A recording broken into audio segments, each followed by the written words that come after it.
Latest information na nakuha natin is yung drugs ay galing sa isang barko na tinransfer dun sa bangka, sa fishing vessel. And then pagpunta natin dun, fishing vessel na lang yung nandun. Wala na yung source nung yung ginamit na pinanggalingan ng drugs. So yung fishing vessel ang nakuha natin. So categorically, perhaps sir, medyo kaharap ng China yung incident area.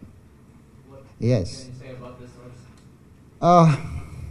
I wouldn't be comfortable to be talking about speculations, but it is that's a big